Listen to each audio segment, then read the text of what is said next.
All right, so this is unit 7.6, and they are talking about dilations. And a dilation is nothing more than making something bigger or smaller. So if we just take a look here, a dilation is a transformation with center C. So like if you take a look at this one, you can start at a center and you can kind of draw a line that would connect both of the points of the two figures. And the ratio of these lines would also be considered a scale factor. Now, if you take a look at, your original figure would be called A, B, D, E, for instance, but the one that you scale it to would be called A prime, B prime, D prime, and E prime. And the prime, if you notice, is kind of denoted by, it looks like a little apostrophe next to the letter. So this is the original and this is the scaled factor. If the original is bigger than the scaled factor, so this starts here and it's getting smaller, it's called a reduction. But if you have a smaller figure and it's getting bigger, then it's called an enlargement. Now, when you're figuring out your scale factors, if your scale factor is less than 1, it'll be a reduction. So that means your figure is getting smaller.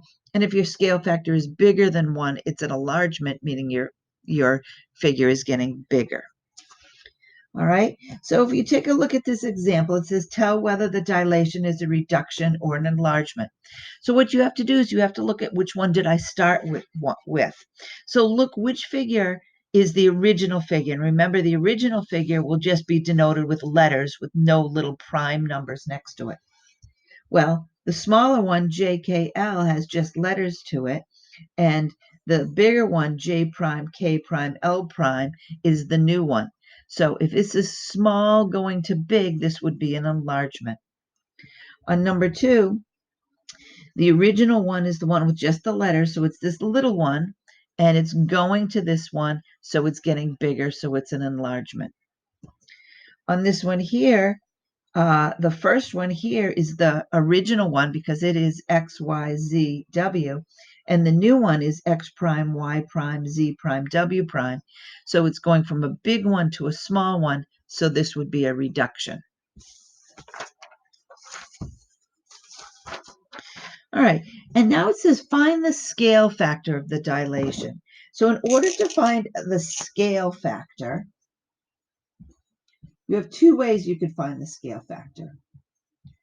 One way is to look at the sides of the figures. And if you look at the sides, you're always going to take the new one or the scaled one over the old one or the original one. Or you can look at the length of the dilation. And then that way you'll just have to ask yourself, isn't it an enlargement or a reduction? If it's an enlargement, then you're going to put the bigger number on top. So if it's an enlargement, you're going to put the bigger number on top of the ratio. And if it's a reduction, you're going to start with the smaller number. All right, so let's take a look at this worksheet and see how we would do this. All right, so this one here, it looks like the original one is just plain old P, and the new one P prime. So I'm going from a small one to a big one. So therefore, it's getting bigger. So this would be an enlargement.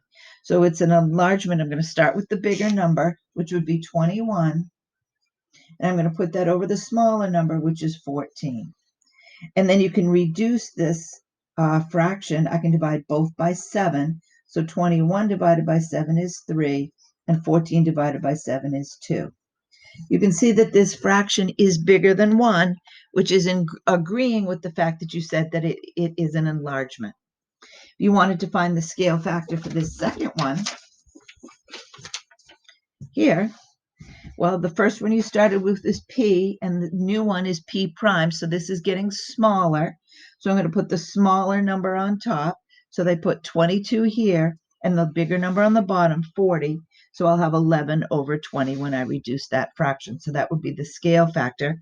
And you can see that that's less than 1, which makes sense because it's getting smaller. And then here on this next one, dilations in similar figures, you can see here the original one is the bigger one. Oh, no, I'm wrong. The original one, PAD, is the small one, and P prime, A prime, D prime is the bigger one. So this would be an enlargement. So the way that you can take a look at this is you're going to take the bigger number, 24, and put it over 9. And then if you wanted to solve for x, you can use a proportion. So my scale factor would be 24 over 9. But I'm going to set that equal to this side of the original, which is 15 over x.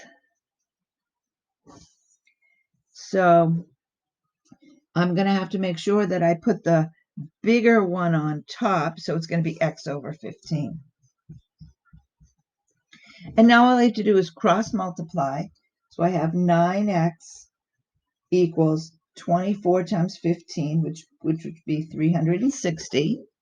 And then in order to solve this, I'm going to divide both sides by 9, and I'm going to get x equals 40.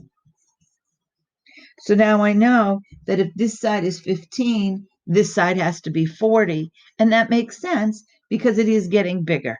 So if I had gotten a smaller number, then you could see that that wouldn't have made sense. So if this is 15, then x is 40. So if you have any questions on this, please let me know.